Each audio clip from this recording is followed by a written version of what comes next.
Thanks for watching. I'm Margot Kinberg, and this is In the Spotlight, a closer look at a crime novel.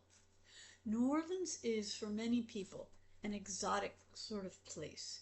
It's got world-class food, trust me, lots of fascinating history, and a lot more too. But it's not all it seems on the surface. There's a gritty underside to the city too. It's a very effective setting for a crime novel. Let's take a look at a New Orleans set novel today and turn the spotlight on Vito Zuppardo's True Blue Detective. 71-year-old former New Orleans police detective Zach Nelson lives with his son Tom and Tom's wife Patty. But it's not an ideal situation as Patty is recovering from an illness. So the decision is made to move Zach to Riverside Hotel, a senior living facility. Zach's not happy about it, but it's only meant to be a temporary solution.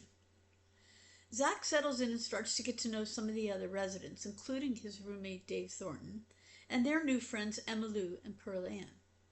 Zach's grumpy about being there, but he enjoys the company of his three friends. Then, disturbing things begin to happen. First, an attempt is made on Zach's life. Then, someone tries to kill Zach's daughter-in-law, Patty. Other frightening things happen at the retirement home, too. Detective Mario DeLuca begins an investigation, and he soon finds that something very dark is going on. It's not going to be easy to solve this case, though. There are people who are afraid to speak up and dangerous people who will do anything to keep things quiet. But Mario DeLuca does not give up easily. He works with Zach, Dave, Emma Lou, and Pearl Ann to find out the truth. So, what are the elements in this novel? What are the threads that hold it together? Well, as I say, this is a New Orleans set novel, and there's a strong sense of New Orleans in the story. From physical setting to local culture and food, the story is clearly set there. New Orleans can be a very beautiful and dangerous place, and that plays a role in the novel too. A big part of the story is set in Riverside Hotel, so we also get a picture of life in a senior living facility. The residents' lives are somewhat conscripted, and that galls Zach and his friends. They're used to going where they want, when they want, and sometimes have to push the point that they are still adults with agency. Still, it's not all doom and gloom. Most of the staff members do treat the residents well and try to make life as comfortable as possible for them. Zach and his friends develop a close bond and go on several adventures, some of which are funny. It's a bit like a second adolescence for them. They're smart, capable people, too, who face real danger as they meet up with some of the people behind what's going on at Riverside.